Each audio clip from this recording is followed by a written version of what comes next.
meteorologist Scott Kaplan, 1620-94.5 WTAW. We visit with mayors on Wednesday. Today it's the Mayor Pro Tem of College Station, Dennis Maloney here. How are you today? I'm doing great, Scott. So, about to finish you're a lame duck on your second try this year. Quack, quack. Yeah, exactly. So, what else have you got? What else do you want to get accomplished to leave your mark on this I tell seat? you what, no, I've been through 15 budgets, 15 years on the council, on and off for the past 25 years, and the last 6 have just been fantastic. I really enjoyed it. We got great city manager, great management team. The feeling in the city is so different than previous ones, where the people really do believe it's one city, one team, and they're working together. I love that we have we just finished our budget, right? We have a budget conference where all the department heads come together and they sit at the table together and say, this is how much money we have. How are we going to divide this pie up? So they can say, well, yeah, I need this over here, but the other guys over there need that. And so it helps everyone understand that we all have our needs and wants, but we have to be able to distribute the money fairly and equally, and it's been fantastic. We just finished the budget. We had the same tax rate we had before, 20% lower than most cities our size, including our sister city, Bryan, and we're still able to afford quality of service that was unsurpassed. Let's talk about a couple of segments. Let's talk about young people, not A&M students, but younger than Younger them. adults, yeah. What kind of challenges does this population create? Well, one, you know that 82% of I think it's 82% of our population is actually below the age of 45.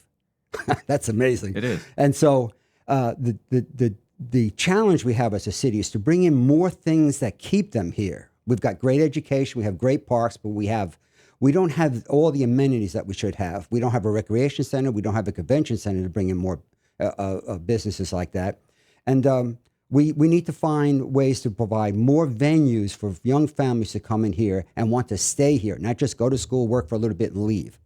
Let's talk about the other end of the spectrum then, seniors. And of course, they can be very vocal and they're very politically active as well. Yeah.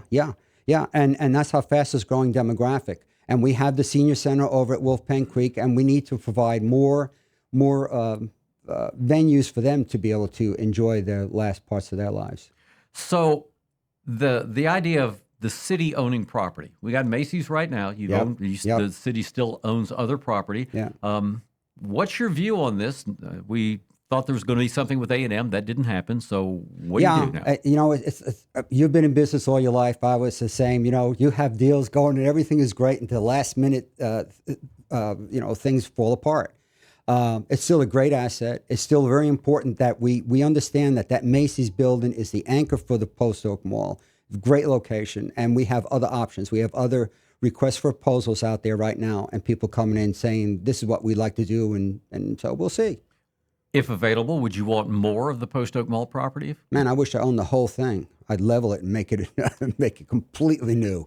Now, the street right behind it, the area behind Cavender's going up to where the old Sears service building, is that city property right there? No, that's owned by Paul Clark. Okay. Yeah. So now, any discussion over maybe adjacent property if you can't get anything within the mall that you'd be in favor of buying? Well, we already have the old Macy's. We're not interested in owning any more of that mall right now. What we're looking at is to find the right kind of partner to go into the Macy's so that it will spur the redevelopment of the rest of the mall and areas adjacent to it.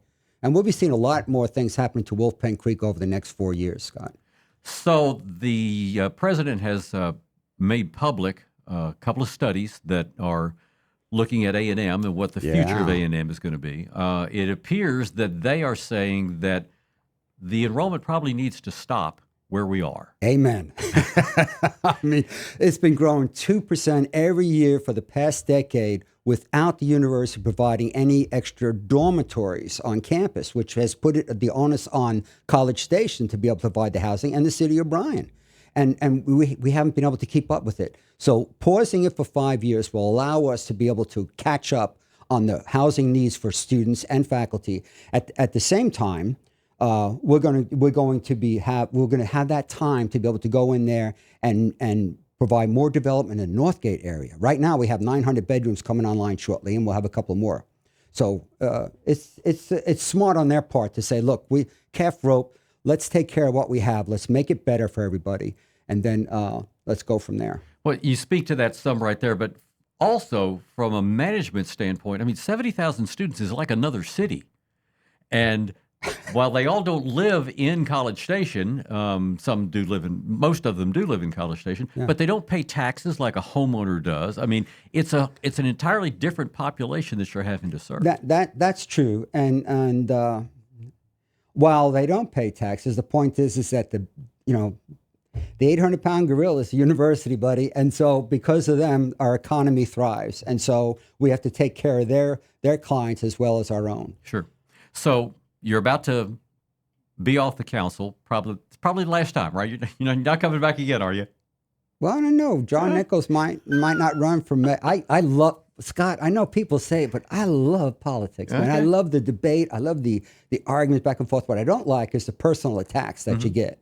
But, if you don't know who you are, that's going to bother you. If you know who you are, say, you know what? It's barking dogs behind fences. So what are your attributes that you need to have to be a good member of this city council? I think most importantly, you have to be able to listen. Okay, and not only that, you have to have a philosophy and some opinions to start with. Everyone says I go in there without any opinion. If someone says that to you, they're a moron. You better have some ideas, otherwise, what good are you? So have an idea, have a philosophy, but don't be inflexible. Don't be an ideologue. I've gone in there with certain strong opinions when I first went in there, and they go, wait a minute. The reality is that this needs to change in order for this other thing to happen. So my philosophy in the end turned out to be, whatever makes my city a better place to live in, I'm going for it. That's it. That's as simple as that. I've never owned anything to anybody. I've always been an independent business guy. No one could ever influence me, say I'm going to give you more work or take away work. And I've always said, does this make College Station a better place to live in? That's all. And I've really loved it. I'm going to miss it. I know you are. And that's what we like. You spoke in council meeting the last session about sister cities, and I think you got a big deal coming up. Oh, on Friday. yeah. I'm glad you mentioned that. Sure. This Friday, well, it's Thursday, tomorrow, we're going to have their marshal, which is their governor of Turin, Poland, along with the mayor of Turin, fly in to College Station, and they're going to be signing. We're going to be signing a sister city agreement between the city of Turin and the cities of College Station and Bryan, sister cities, at the Bush Rotunda Museum on Friday at 2:00. 2:30. 2:30.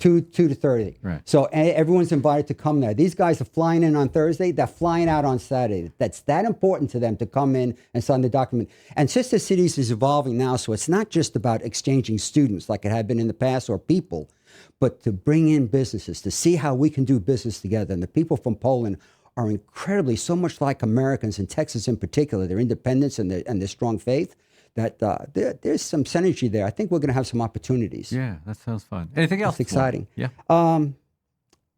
Recreation center. Sure. There's been a lot of talk about it, and the news likes to put on, well, so-and-so is opposed to recreation center. Folks, we're doing a study. We've been working on this since Carl Mooney was mayor, and the citizens have asked for it. And once they tell us what they want in there, then we can come to them and say, this is what we can afford. Do you want us to do it or not? It's not a done deal, okay? It's a study, and we're evolving to the next level. So that's exciting. Kind of give me a timetable. Let's say that they come back. You have something settled by November the 1st. What do you do after that then?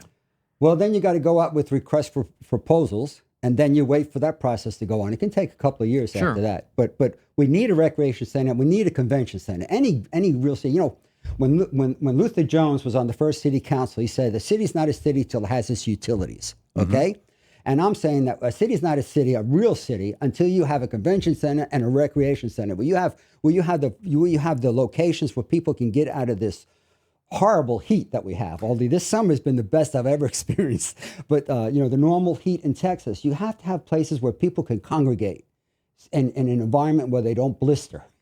Yes, you're right. So that's important for that. And I'm hoping that the next group of council people that come in there will continue on with that philosophy and move us forward that way. The Parks Department. We have the youth and adult programs for this summer coming on now. Go to cstx.gov/sports and find what team you want to join. Oh, okay. So that will work out. And the tailgate. We had a tailgate thing at Visit College Station. 120 people came in there to use the wristbands, get free shuttle back and forth. It was very successful. So I'm real happy to see that evolve and mature. Okay, So, that it? we can talk about painting. No, can't do that today. We will. Thank you, Scott. Yeah, that's Dennis Maloney. He's the Mayor Pro Tem of the City of College Station. Do you have kids? Then you know the